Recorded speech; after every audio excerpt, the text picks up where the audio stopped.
নারী নিয়ে বিশেষ করে আমাদের পার্বত্য অঞ্চলে নারীর অধিকার নিয়ে যে দীর্ঘদিন ধরে কাজ করছেন তাদের অনেকে আমার মুখ পরিচিত কিন্তু নাম নিয়ে আর বলতে পারছি না, তো সবাইকে আমি আন্তরিক শুভেচ্ছা জানাচ্ছি।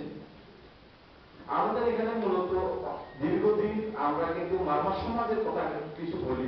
আমার মা এবং আমার মা আছেন, আমার মায়ের বড় বোনরা আছেন, যে মৃত্যুবেলায় কিন্তু আমার দাদার সম্পত্তি যেগুলো নানার সম্পত্তি যেগুলো ছিল কিন্তু আমার মায়েরা পেয়েছে, এগুলো ওদেরকে আমাদের নামটা খেয়েছি।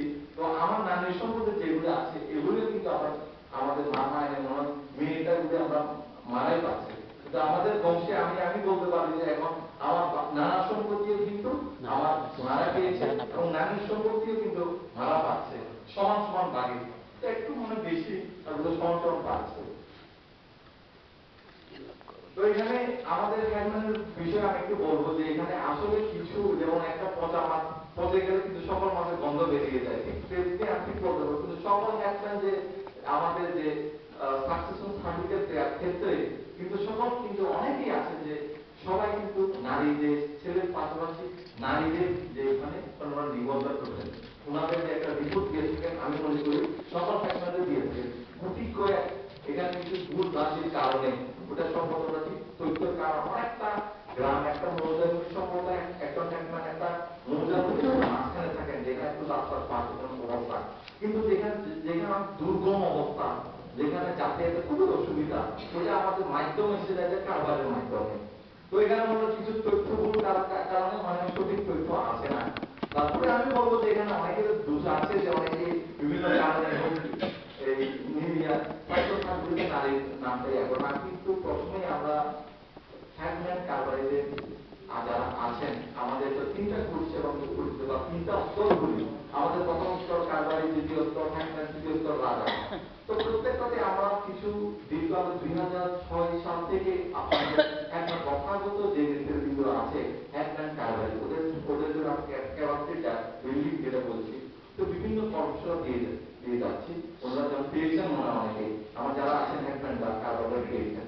তো তার আগে কিন্তু আমাদের হ্যান্ডম্যান কারবারি এবং রাজাদেরকে অবহিতভাবে এক সাইডে মানে আমি বলবো যে আমাদের প্রশাসন বা ওটা যে কোনো এক সাইডে রেখে দিয়ে আছে যাতে মানে মূল্যহীনের ভাবে, তো যে অনেকে ওনাদেরকে বিভিন্ন প্রকারের ওদের যে ক্ষমতা আছে যে অধিকারের কর্ম কি আছে ওরা আসলে অনভিজ্ঞ।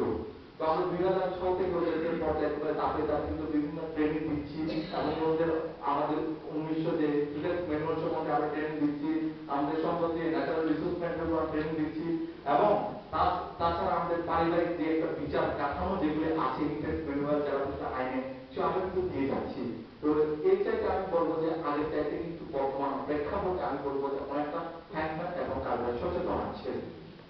আমি এই জন্য স্পেশাল থ্যাঙ্কস দিচ্ছি যে ইউএনডিপি সিএসডি যারা আমাদেরকে সরাসরি অর্থায়নের মাধ্যমে আমরা এই প্রোগ্রামগুলো চালাচ্ছি।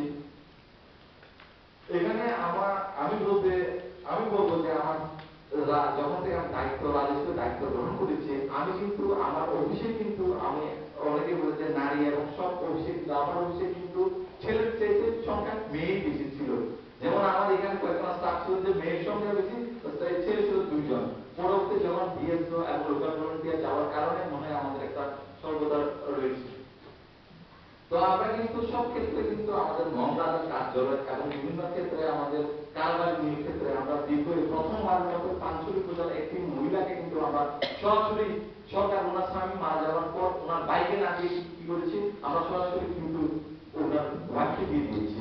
যেমন আমার বাবার আমলেও ছিল মহাশরীতে অনেক আছেন যে হ্যান্ডম্যান ওনাকে দিয়ে দিয়েছেন, নেম চৌধুরী আছেন আমাদের, এগুলো মানে বাবার এবং জয়াকে তো আমি নিজেই দিয়ে দিয়েছি।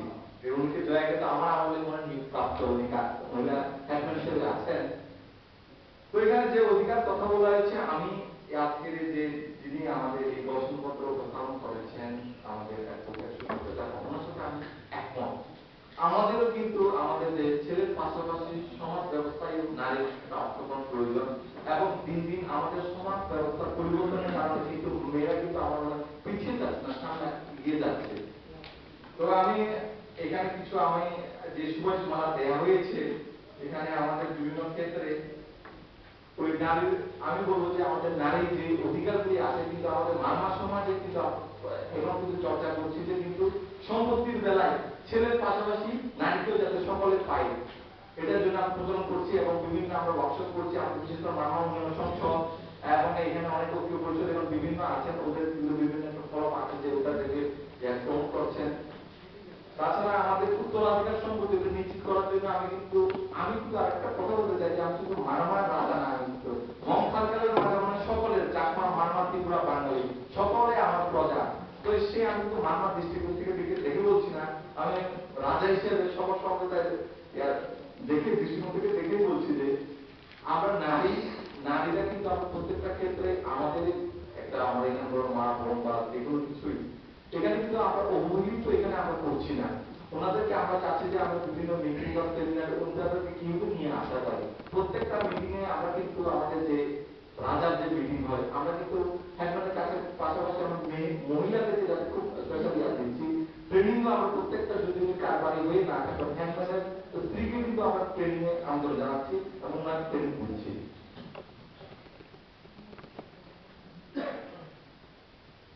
আরেকটা এখানে সবচেয়ে উল্লেখযোগ্য বিষয় হচ্ছে যে এই বিশেষ করে বিবাহ নিবন্ধন বিষয়ে প্রথম জোরালোভাবে দাবি জানানো হচ্ছে। তো আমি অল্প কয়েকদিন আগে মনে হয় আপনাদের বর্গা ফাউন্ডেশন না আমন্ত্রণে গিয়েছিলাম। তো সবাই আমি ওইটা একটা পূর্ণাঙ্গ বাস্তবায়ন করতে পারিনি, কারণটা হলো আমার সময় স্বল্পতা, যার ফলে সকল হ্যান্ডম্যান বা কারবারের বিষয়ে আমরা বলতে পারিনি। আমি শীঘ্রই সকল হ্যান্ডম্যান কারবারিদেরকে নিয়ে একটু মিটিং বসে আমি একটা যে সিদ্ধান্ত বা একটা ওদের সাথে আলোচনা সাপেক্ষে একটা সিদ্ধান্ত গ্রহণ করবো যে একটা বিবাহ নিবন্ধন চালু করার জন্য। তো আমাদের যে প্রাথমিকভাবে যে স্তর আছে আমাদের তিনটা স্তর বিচার করার ক্ষেত্রে আমরা আমাদের যে সরাসরি আমাদের একটা আদেশ আছে যে প্রত্যেকটা হ্যান্ডম্যানকে বলছি যে আমরা বিশেষ করে যখন নারী বিচার হয়ে থাকে এখান থেকে বিশেষ করে যদি মহিলা হ্যান্ডম্যান বা কারবারি না থাকে পারিপার্শ্বে যেখানে ইউনিয়ন পরিষদের মহিলা মেম্বার যদি চেয়ারম্যান থাকে ওদেরকে কিন্তু ওনাদেরকে দেখে ওটা বিচার করানোর জন্য। অনেকে অনেক বিষয় অজানা বলা যায় না, সকল এখানে পুরুষ মহিলা সকল অনেক কিছু বলা যায় না।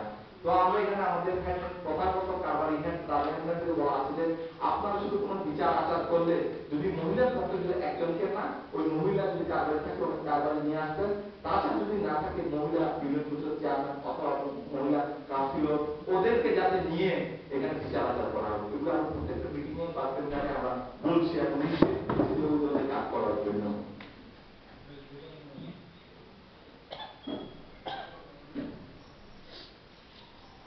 তো আমি আসলে আমার মনে একটু সময় স্বল্পতা আর বেশি কিছু বলতে চাচ্ছি না।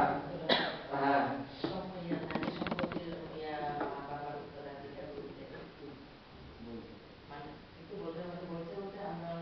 নারী হিসাবে আমরা কিভাবে মা বাবার কাছ থেকে আমরা বাবার কাছ থেকে আমরা কিভাবে সম্পত্তি পেতে পারি আসলে আমাদের এখানে আপনার নির্দেশে যদি হয় তাহলে আমাদের একটু আমাদের নারীদের নির্দেশ আছে আমাদের প্রথাগত, কিন্তু আমি আমাদের প্রথাগতটা আমরা কিভাবে করতে পারি না আমাদের আসলে এখানে আমাদের বুঝতে হবে যে আমাদের এখানে জাতি সম্প্রদায় কিন্তু ভিন্ন আছে। চাকমা সম্প্রদায় ওদের কিন্তু আইন বা একটা সামাজিক কিন্তু ভিন্ন, ত্রিপুরাদের ভিন্ন, মারমাদের ভিন্ন। তো আমাদের আমি মারমার কথা বলতে পারি কিন্তু আমাদের সম্পত্তি মারমা কিন্তু দিয়ে থাকে। তো চাকমাদের বেলায় আমি বলতে পারবো না, অনেকে শুনছি যে এখন চাকমাদের পাচ্ছে এবং ত্রিপুরাদের পাচ্ছে। সবার জন্য না, অনেকজন দেখেছে মানে হয়তো দিতে চায়, অনেকে দিতে চায় না, অনেকে দেয় না, এরকম অবস্থা। আমরা যেভাবে আপনারা যে ছোটবার একটা মামলাতে দেখেছি একদম মামলা চালাতে চালাতে অবস্থা মানে শেষ নিশ্চয়। আমরা নিজেরাই আমাদের মায়ের সম্পত্তিগুলো আমরা নিজেরা মেয়েরা পাই না, ওইটা আমাদের চালানো অবস্থা শেষ পর্যন্ত মনে হয় আমরা টাকা পুলিশ ঘুরিয়ে ছড়িয়ে সেখানে শেষ পর্যন্ত আমাদের আপনার অবস্থা। তখন এটা আসলে আমাদের আমরা ওই বিষয়ে চিন্তা করবো যে আমাদের শুধু আমার রাজা কথা বলতে কারবারি করেছে আমরা এখানে আছে বিভিন্ন আমাদের আপনার নেত্রী আছেন এখানে বিভিন্ন নেত্রী এবং যে আমাদের সোসাইটি আছে সকলে মিলে আমাদের একটা নির্দিষ্ট মনে হয় একটা কাঠামো তৈরি করতে হবে। না এটাই মানে কাঠামো করতে হবে শুধু আমাদের মানে খাগড়াছড়ি পার্বত্য জেলা বলে তিন পার্বত্য জেলা মং রাজা বোমাং রাজা আর চাকমা রাজা যদি মিলে যদি ওইটা করে তাহলে আমাদের হয়তো আমরা যেটা নারী নিয়ে ওইটা সম্পত্তি অধিকার হচ্ছে আমাদের যেটা নারী অধিকার থাকতে হবে যদি ওইভাবে যদি আমরা সিদ্ধান্ত না আসলে আমি মংলাজ হিসেবে আমার ওটা আপনার আপনি যে দাবি করছেন না কোনো সমর্থন করছি যদি আপনারা যদি পারেন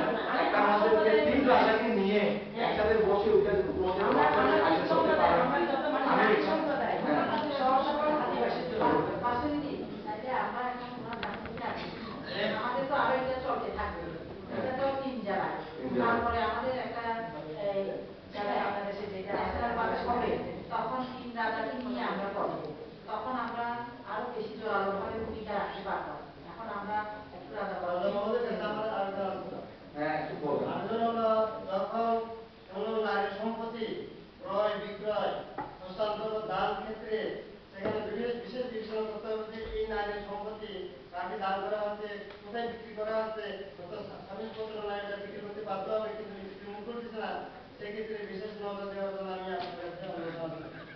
আরেকটা বিষয় হলো যে নারী বাবা মারা গেছে সম্পত্তি যখন বন্টন হবে ছেলে মেয়েদের ক্ষেত্রে, সেখানে তার কোনো মেয়ে সন্তান আছে কিনা, যদি থেকে থাকে তাহলে ওই ছেলেদেরকে বলতে হবে যে তোমার বোনকে বা দিদিকে বা ছোট বোনকে কৃষক অংশ যেন তুমি ওয়ারিস হিসাবে জমি দেওয়ার জন্য, এবং তখন রিপোর্ট দেখার সময় মানে জমির ক্ষেত্রে রিপোর্ট হ্যান্ডেলিং সময় সেটার জন্য আচ্ছা, ঠিক আছে, ধন্যবাদ। তো এখানে আমাদের আরেকটা কিন্তু উল্লেখ যে সুয়েজ করেছেন যে সুয়েজ করার মধ্যে একটা নিবন্ধন যে রেকর্ড রাখানোর জন্য অলরেডি আমরা কিন্তু একটা অফিস ম্যানেজমেন্টের উপর আমরা কিন্তু প্রত্যেকটা হ্যান্ডম্যানকে আমাদের রাজার কার্যালয় থেকে ট্রেনিং দেওয়া হয়েছে যে আপনার রেজিস্ট্রি মেনটেন করার জন্য। আমরা এখানে অনেক হ্যান্ডম্যান আছেন ওদেরকে কিন্তু আমরা ওটা স্পেশাল ট্রেনিং দিয়েছি যে প্রতিটা ফাইল যাতে সংরক্ষণ রাখে। তো আমরা এটা কিন্তু ট্রেনিং দিচ্ছি এবং এটা মনে চলছে। এখন আমি আসলে সঙ্গীত আর দীর্ঘ করবো না, তো আবার এখানে অনেক আছেন আপনাদের আমাদের দুই প্রস্তাব আবার আছেন এখানে আলোচক আছেন, তো ওনার কথা শুনবেন। তো আমি আবারও ধন্যবাদ এবং কৃতজ্ঞ জানাচ্ছি যে আজকের এই আয়োজন যারা করছেন ওদেরকে ধন্যবাদ জানাচ্ছি, এবং ভবিষ্যতে যে মহিলাদের অধিকার নিয়ে যারা এইসব আয়োজন করবেন তাদের আমি পূর্ণ সমর্থন করি, এবং আমার মম ছাত্র রাজা হিসেবে আমার থেকে যেটুকু আশা করেন আমি তার চেয়ে বেশি চেষ্টা করবো।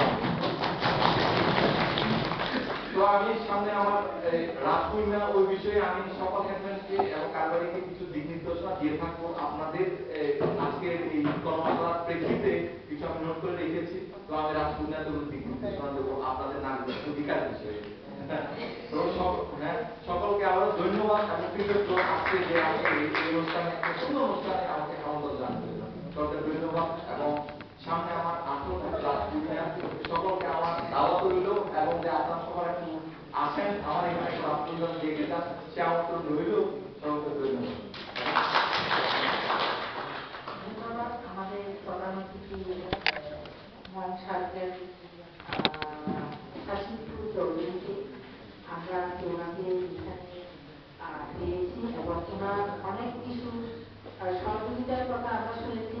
সেই সহযোগিতাগুলি এবং সেই সহযোগিতাগুলি এমনভাবে আমরা বুঝতে পেরেছি একেবারেই জেন্ডার বিষয়ক, জেন্ডার দৃষ্টিকোণ না। তো আমরা খুব খাগড়াছড়ি মনে হয় খুবই উদ্ধার কাজ একটা করেছি, যদিও বা বয়স্ক উনি আমাদেরকে অনেকভাবে সহযোগিতা করবেন বলেছেন। এখন আমাদের আছে ওনাদের কাছে শুনবো, তার আগে আমরা একটু নিয়ে আমরা সবাই উঠে একটু